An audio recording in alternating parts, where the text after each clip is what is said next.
At the next scheduled Democratic debate, none of the Democratic candidates will be answering questions from Republicans, or from anyone else for that matter. In our fourth story in the countdown, CBS has canceled the December 10th debate after our next guest, John Edwards, and other candidates said they would not cross the picket line of striking CBS writers. Of course, that does not prevent any particular Democrat from weighing in on last night's Republican debate, in which at least one Democrat was somehow allowed to ask a question, or from weighing in on any of the embarrassments plaguing Mr. Giuliani like a plague of locusts, or about, say, Mr. Romney's flip-flops about Muslims or abortion or anything else. As promised, joining us now from Iowa City on the campaign trail, the former senator and current Democratic presidential candidate, John Edwards. Senator, great thanks for your time tonight. Glad to be with you, Keith. The American people today are rising up, demanding to know how at least one Democrat somehow slipped through the system last night.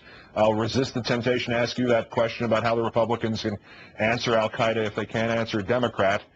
Instead, can you tell us for the record whether you have any contingency plans in place if, heaven forbid, sometime in the future, someone who's not a Democrat, even maybe an actual registered Republican, were somehow able to ask you a question? Heaven forbid. I mean, how could we possibly survive if somebody who is antagonistic or has a different point of view than you do asks you a question? And no, we can't possibly expect somebody who answers questions from either independents or the other party to get elected president of the United States. How could anybody be ready to do that? I think this whole discussion is ridiculous. What do you, speaking of ridiculous, what do you see as the biggest gift the Republicans have handed all the Democratic candidates, including yourself, up to and including last night? And what can the party do as it starts to focus on the actual general election of 2008? I think two things. One is they really, when it comes to the war, they sound like, to me, they sound like Bush on steroids. I mean, they've given us such a clear choice. You know, I've said clearly that I'll get all combat troops out and end the combat missions in my first year, and they're going to continue the war indefinitely, the best I can tell. And if Americans actually want this war in Iraq to continue for another decade or so, they should vote for the Republican. If they want it to end, they want the war ended, they should vote for me. And I think that clear choice is something the American people are going to have next fall. And then second, I didn't get to see the debate, but I heard that Mitt Romney said something about the two Americas that I've talked about in the past and how he doesn't think they exist. You know, what planet does this guy live on? I mean, all you got to do is pay any attention to what's going on. The middle class is having trouble paying their bills. Their wages are stagnant. We got 37 million people who live in poverty.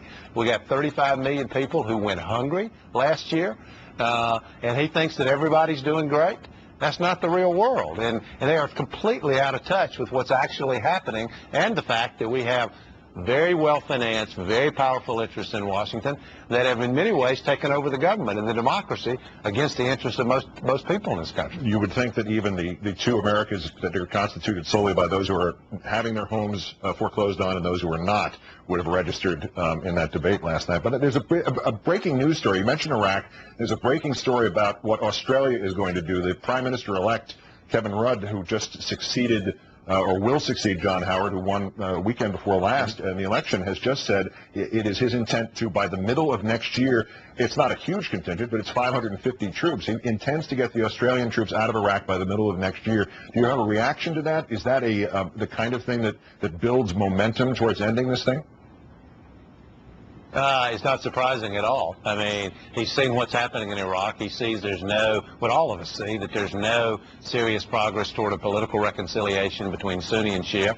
Everyone, including the bipartisan Iraq study group, have recognized that unless there's a political compromise, there can't be stability, there can't be an end to the violence, and America needs to be leaving. These people are going to eventually have to take responsibility for their own country, and I think we've reached that stage. And so I'm not at all surprised. I hadn't heard the news, but it doesn't surprise me. Yeah, it just happened a couple of minutes ago, apparently. He made a speech in Sydney. Something that happened in a speech in Iowa during the week resulted in a lot of debate on the Democratic primary trail, whether President Clinton supported the invasion of Iraq or not, and he claimed not. I've been trying to figure out, does it matter? And if so, to whom and why? Well, it may matter to President Clinton. I mean, he's a very well-known national figure. I don't think it matters for the presidential race. I mean, he's not on the ballot. Senator Clinton's on the ballot. We've talked about the differences, the policy differences we have on this issue. I do believe we got to, in my first year in office, I have to get the combat troops out. and we got to end combat missions. She has a different view about keeping combat troops there and continuing combat missions, and she's entitled to that view. But I think that view, those differences, give voters choices in the primary election. But I don't think most people understand that President Clinton is not on the ballot, and it's Senator Clinton who's on the ballot. Last point, this has been raised in Iowa by you, summarized by something that's phrased on the internet as this is an election, not an auction. You're addressing the subject of raising funds and pledging. Explain that, if you would. Well, I don't think that Iowa caucus goers, New Hampshire primary voters, South Carolina primary voters, Nevada caucus goers, I don't think they're going to vote for somebody just because they raise the most money.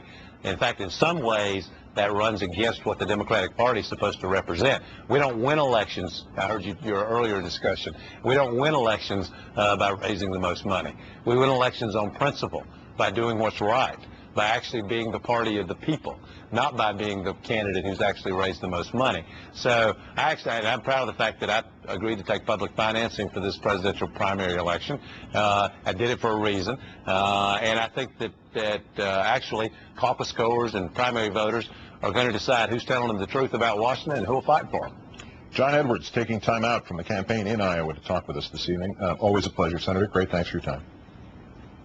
Thank you, Keith.